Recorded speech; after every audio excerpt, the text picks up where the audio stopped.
গ্রাম মানে সুখ, গ্রাম মানে শান্তি। কুমিল্লা নাঙ্গলকোট সুন্দর গ্রামের ছেলে আমি চলে আসছি আজকে আপনাদের মাঝে আবারও। বিগত অনেক দিন ধরে আমাদের ঘরে কাজ বন্ধ, তো অনেক দিন যাবৎ বন্ধের কারণ হচ্ছে যে রাস্তাঘাট এবং কি হচ্ছে বৃষ্টি, এই কারণে রাস্তা অনেক সমস্যা, গাড়ি আনা যায় না। অনেক দিন পর আমরা টাকে গোটা ভালো নিয়ে আসছি। আমাদের যে ছাদ বাগানটা আপনারা দেখেন, ওই ছাদটাই আমাদের কমপ্লিট হয়েছে, কিন্তু নিচে কোনো ধরনের এখনো কোনো কাজ হয় নাই, বলতে গেলে কোনো কাজ হয় নাই। নিচে ছাদটা কমপ্লিট হয়েছে। ওই ছাদ বাগানের ভিডিও আপনারা প্রায় মানুষের দেখছেন বিগত অনেকদিন পর। এখন আমরা আবার ডিসিশন করছি যে কাজ শুরু করব। কাজ করার জন্য প্রথমত আমাদের বালু আনতে হবে। অনেকগুলা ইট আছে, আগে নিয়ে আসছি, অনেক আগে যখন রাস্তা ভালো ছিল এর আগে ইট নিয়ে আসছি। ইট এখন আমাদের স্টক আছে, তার মধ্যে আমাদের বালু আর সিমেন্ট লাগবে। বালু আর সিমেন্টের মধ্যে আমরা বালু নিয়ে আসছি। এই রাস্তা এখন বর্তমানে ভালোই আছে, একবারে শুকনা, যেহেতু এখন বৃষ্টি নাই, এখন একবারে খরার সময়। আমাদের যে কাজটা বন্ধ হওয়ার একটাই কারণ হচ্ছে তার সমস্যার কারণে, এবং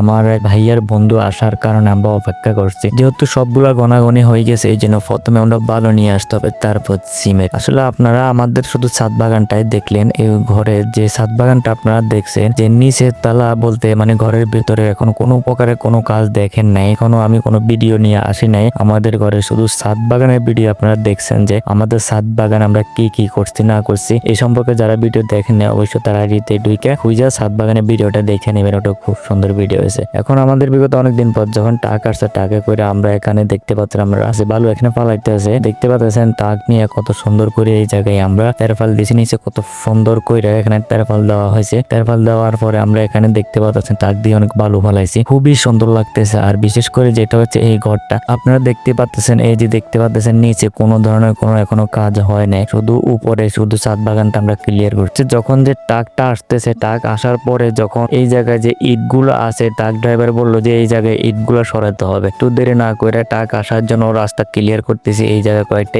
ইট আছে, ইট গুলা সরাই দিতেছে, আপনারা দেখতে পাচ্ছেন। ভিতরের যে কাজগুলো শুধু গাঁথনি ওঠান বাকি, ইট স্টক আছে। সবাই দোয়া করবেন, আমরা আস্তে আস্তে কাজ শুরু করব, কিছুদিনের ভিতরে কাজ শুরু করব, আর আপনাদের মাঝে অবশ্যই তুলে ধরবো। এবং কি হচ্ছে যে আমাদের যে চ্যানেল আছে, যে ফেসবুক পেজ, ইউটিউব চ্যানেল, বিগত অনেকদিন ধরে ভিডিও দেওয়া হয় না। আশা কইরা আপনারা একটা সাবস্ক্রাইব ফলো অবশ্যই দিয়ে যাবেন। এটাই বলে শেষ করব। গ্রাম মানে সুখ, গ্রাম মানে শান্তি।